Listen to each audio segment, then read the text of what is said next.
All right, so today we're diving into the SEC championship game. Yeah.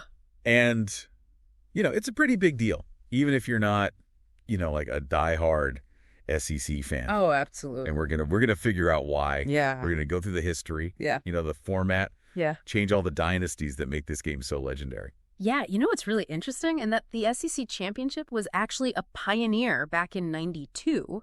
Okay. It was the first conference championship game Wow. in all of college football. I mean, can you imagine that, like, being a college football fan back then? Yeah. And there's no, like, big showdown for the conference title? Right. No automatic bid to a, like a major bowl game? Yeah. It's crazy to think about now. Yeah, absolutely. I mean, the SEC really kind of set the stage. Yeah. And everyone else followed.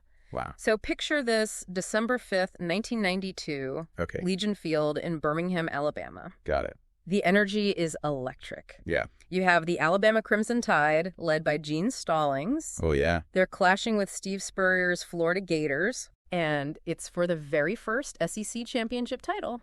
I mean, that must have been an incredible game to be at.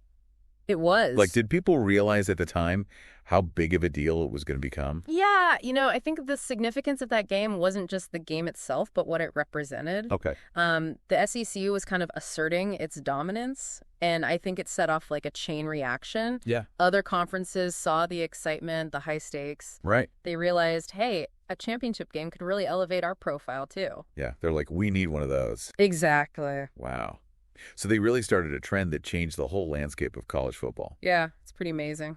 But the SEC championship itself has gone through some pretty big changes too, right? For sure. I mean, it's not in Birmingham anymore. Yeah, it's not in Birmingham anymore. Where is it now? It eventually made its way to Atlanta, Georgia, first to the Georgia Dome, and now it calls the Mercedes-Benz Stadium home.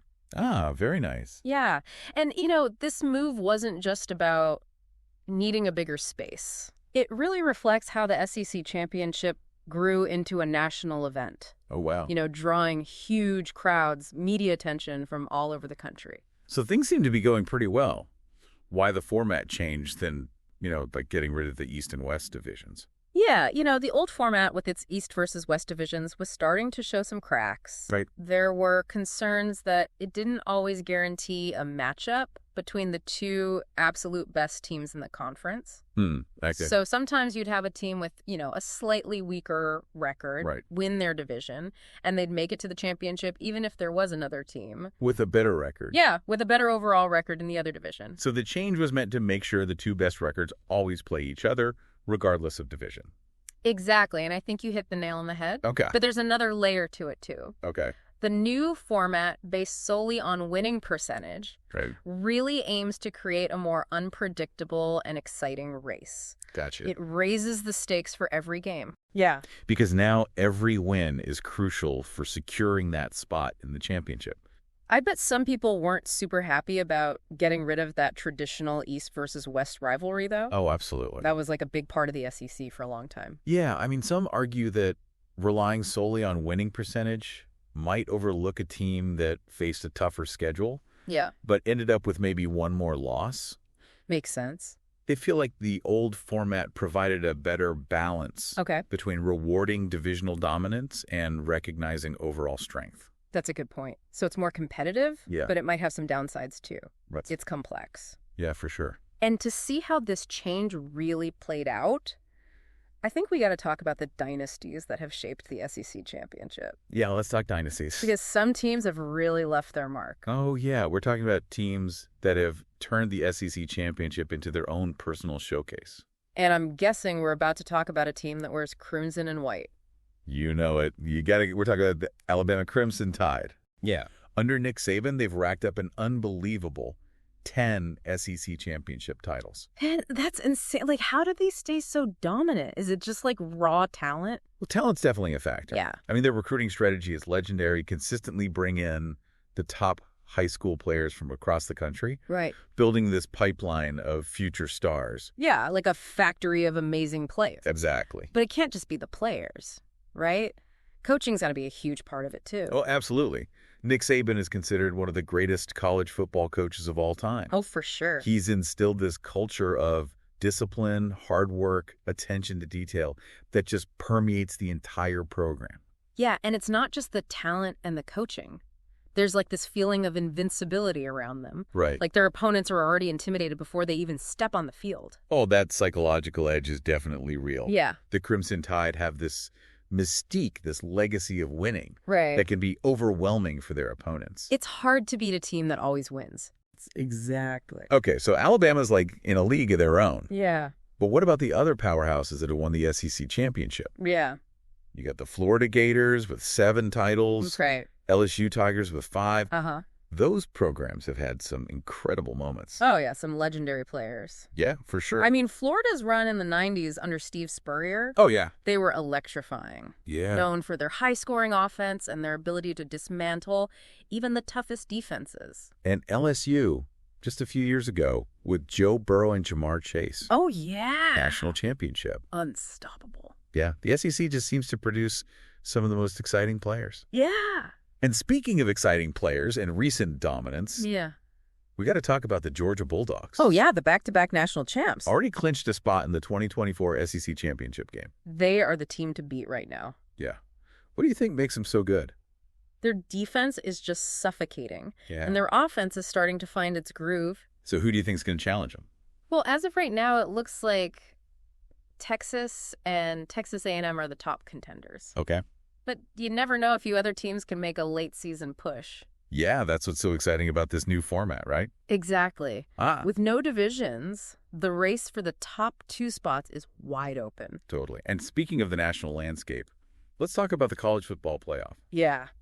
So winning the SEC championship pretty much guarantees you a spot in the playoff, right? Pretty much. I mean, the SEC is considered the toughest conference in college football. Yeah. So the committee that selects the playoff teams, they almost always give the SEC champion a spot. Yeah. And sometimes even the runner-up has a good chance of getting in.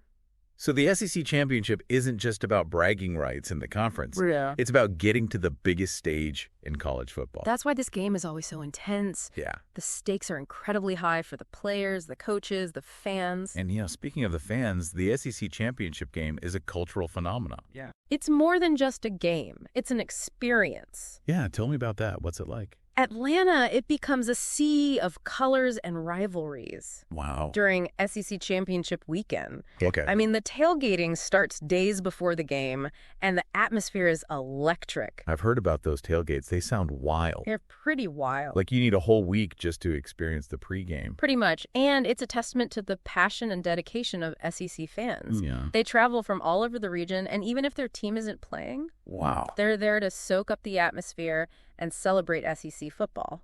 And even for those watching from home, you can feel the energy. Oh, absolutely. It's an event that transcends the game itself. Yeah. Brings people together, starts conversations, creates memories. Sure. Yeah, it really is amazing to think about how much this game's changed over the years. It's come a long way. From like little Birmingham to this huge national event. It really has. And it's not just about, the size or the location. I think the format change we talked about really shows that the SEC is willing to Adapt. keep things interesting. Yeah. And to make sure the championship is always like the best of the best. Yeah, they're committed to making it great. Absolutely. So looking ahead to December 7th, Mercedes-Benz Stadium 2024 SEC Championship. It's going to be a good one. I'm excited. Yeah, with Georgia, Oregon, and a bunch of teams fighting for that other spot. Right. It's going to be a wild finish to the season. Some upsets, maybe. Oh, yeah, for sure. Before we wrap up, though, I want to go back to that format change. Okay. Do you think getting rid of the divisions made it more fair? That's the big question, isn't it? Yeah. It's tough. There are good arguments on both sides. Right. I mean, the new format does guarantee that the 2 teams with the best records will play each other, Right. which, seems like the fairest way to do it. On paper, yeah. Yeah. But, like we said, some people think it doesn't take into account strength of schedule enough. Yeah, what if a team goes undefeated, but they only played bad teams? Right. And another team has 1 loss, but they played like the toughest schedule? Exactly. Is the team with the perfect record really the best? Good question. No easy answer. I guess we'll see how it plays out over the next few years. Yeah, it's an experiment. We're all watching it unfold. Exactly.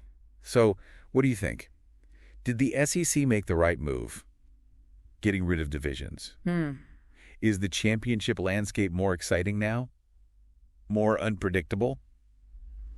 What do you think? Let us know. Yeah, share your thoughts. We want to hear them. This is all about exploring, the different perspectives. You're getting people talking. Yeah. Thanks for joining us on this journey through the SEC championship. It's been fun. It's a game that really embodies the spirit of college football. Yeah, for sure. And we can't wait to see what happens next. Absolutely. So until next time, keep that SEC passion burning. Go SEC. Today is your lucky day.